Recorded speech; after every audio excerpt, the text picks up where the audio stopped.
Israel में बड़े पैमाने पर विरोध प्रदर्शन हो रहा है। अनिवार्य सैन्य भर्ती के खिलाफ सड़कों पर हजारों लोग उतरे हैं।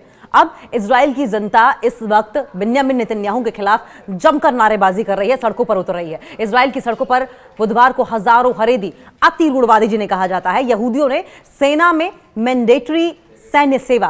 में मैंडेटरी भर्ती के खिलाफ विरोध प्रदर्शन किया है और पश्चिमी यरूशलेम में सेना के भर्ती कार्यालय के पास इजरायली पुलिस के साथ प्रदर्शनकारियों की जमकर झड़प भी हुई है।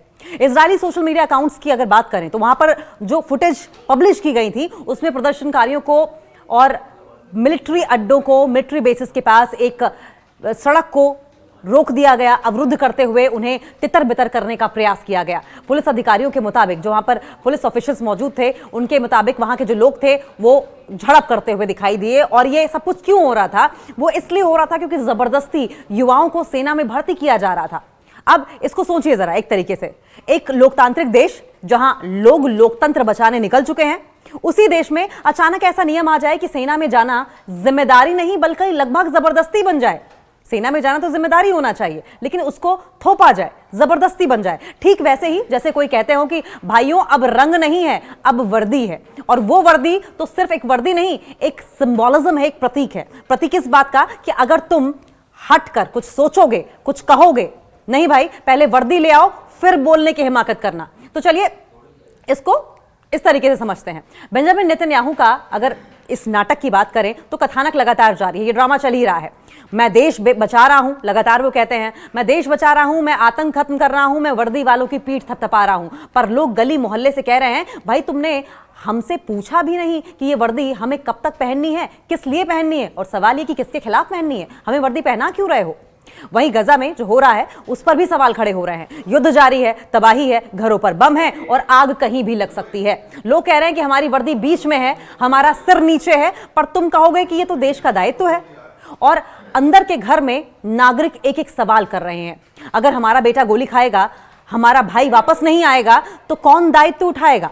अगर मैं कहूं कि मैं वर्दी नहीं पहनूंगा क्योंकि झूठी वर्दी मुझे मारने के लिए मांगी जा रही है, क्या वो जीत जाएगा? उनका गुस्सा जीत जाएगा? तो इस पूरी मजाक रहस्य की अगर बात करें, ये मजाक ही तो है, मजाक का रहस्य ही तो है। पूरे मजाक रहस्य की तो बात करें तो कुछ बातें हैं जिन्हें हम हंसते हंसते रो देंगे। इस स्टाइल में देखना चाहिए, वर्दी पहनो देश बचाओ, पर सवाल है किस देश को बचाओ, किस लोकतंत्र को बचाओ, किस युद्ध से बचाओ। युद्ध लगातार जारी है ताकि हम सुरक्षित हो सकें, पर हम कौन हैं? वर्दी वाले, आम नागरिक, या वही नेता जो वर्दी वर्दी कहकर अपनी कुर्सी बचा रहे हैं लेकिन उनके अपने वर्दी नहीं पहन रहे हैं, वो खुद वर्दी नहीं पहन रहे हैं। विरोध हो रहा है, हाँ वो विरोध सिर्फ हथियार के साउंड में नहीं है बल्कि जनता की आवाज में है। हम खतरे में हैं, हम थक चुके हैं, हम ये नहीं चाहते कि हमारी वर्दी हमारी कब्र बन जाए, क्योंकि इजराइल ने ठान ली है कि उसके नागरिक वर्दी पहने और उसके बाद वो कब्र में चले जाएं। तो चलिए इस संवाद में शामिल होते हैं। हाँ जी, आओ सेना में शामिल हो जाओ। बड़ी बात यह है कि लेकिन जब तुम गोली मारने निकलोगे तो याद रखना तुम वर्दी पहनोगे, पर सवाल और जवाब तुम्हारे ही होंगे, गोली भी तुम्हें खानी होगी। ओह, तुम देश की सीमा पर खड़े हो, बहुत बढ़िया, लेकिन देश का नाम लेकर करना क्या है?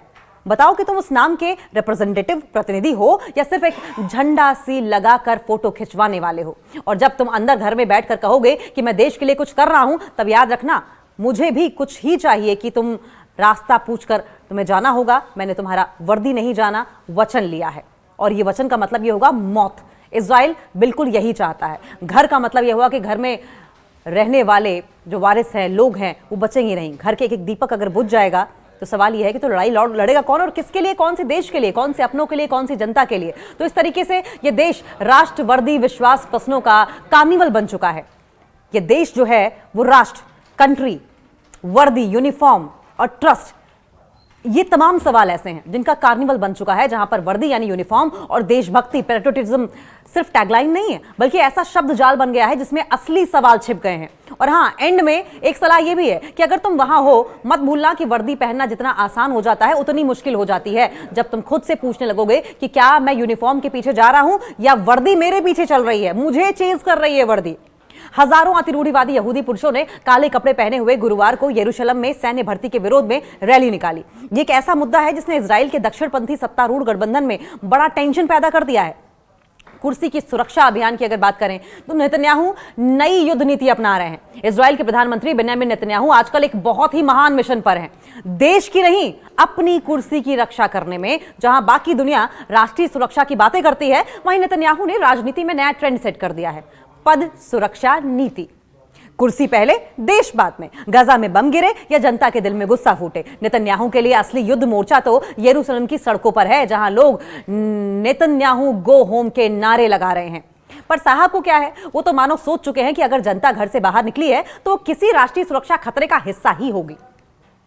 उन्हें जनता के मुद्दों से कोई सरोकार नहीं है। वो जनता के बाहर निकलने को राष्ट्रीय सुरक्षा के खतरे का हिस्सा मानते हैं। जनता पूछती है, हमारे बच्चे मोर्चे पर क्यों जाएं? नेतन्याहू जवाब देते हैं, क्योंकि मेरी कुर्सी खतरे में है और देश की सुरक्षा वहीं से शुरू होती है। मेरी कुर्सी ही देश की सुरक्षा है।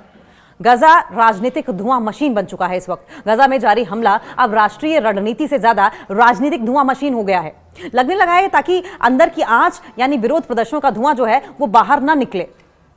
आप समझे, अंदर जो कुछ हो रहा है, जनता के बीच में जो आग जल रही है और इस आग का जो धुआं है वो नेतन्याहू चाहते ही नहीं कि बाहर निकले, लोगों को पता चले। हर बार जब किसी मंत्री का इस्तीफा या जनता का गुस्सा फूटता है, बढ़ता है, तो नेतन्याहू कहते हैं युद्ध जारी रखना जरूरी है, क्योंकि अभी स्थिरता की आवश्यकता है। स्थिरता किसकी? देश की या कुर्सी की? इसका सवाल केवल वही दे सकते हैं जिनके पास उस कुर्सी की चाबी है। जनता की आवाज, हम थक चुके हैं। सैकड़ों हजार लोग सड़कों पर हैं, थके हुए आरक्षित सैनिक कह रहे हैं कि अब बहुत हुआ और परिवार पूछ रहे हैं कि हम अपने बच्चों को कब तक बलि चढ़ाएंगे। लेकिन नेतन्याहू का जवाब वही पुराना है, आप भावनात्मक मत बनिए, ये सब देश के लिए है। देश के लिए है या सत्ता के लिए? ये सवाल पूछने वाला आजकल देशद्रोही की श्रेणी में चला जाता है। नेतन्याहू की आत्मकथा का अगर शीर्षक तय करना हो, अगर कभी नेतन्याहू आत्मकथा लिखेंगे तो शीर्षक शायद यही होगा, मैंने देश नहीं कुर्सी बचाई, और वो भी कई बार। उनका घोषवाक्य क्या होगा?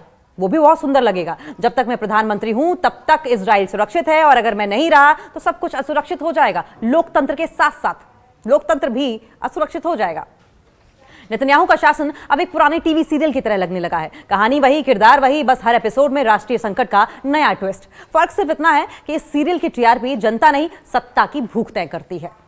इजरायली सोशल मीडिया अकाउंट्स द्वारा प्रकाशित फुटेज में प्रदर्शनकारियों को सैन्य अड्डे के पास एक सड़क को अवरुद्ध करते हुए, डिस्टर्ब करते हुए और फिर उन्हें तितर बितर करने का प्रयास करते हुए दिखाया गया है। पुलिस ऑफिशियल्स के साथ झड़प करते हुए दिखाया गया, और एक स्टेटमेंट में इजरायली पुलिस ने विरोध प्रदर्शन को अवैध घोषित किया है और प्रदर्शनकारियों को सड़कों से हटाने और भर्ती कार्यालय के क्षेत्र से दूर भागने के लिए फोर्स का इस्तेमाल, बल प्रयोग का इस्तेमाल करते हुए देखा गया।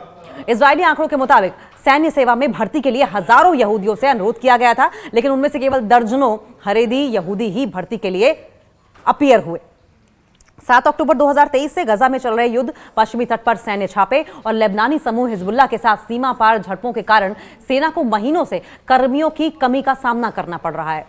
जून में इजराइल की सुप्रीम कोर्ट ने हरेदी यहूदियों को सेना में भर्ती करने का आदेश दिया और उन धार्मिक संस्थानों को वित्तीय सहायता देने पर प्रतिबंध लगा दिया जिनके छात्रों ने सैन्य सेवा से इनकार कर दिया।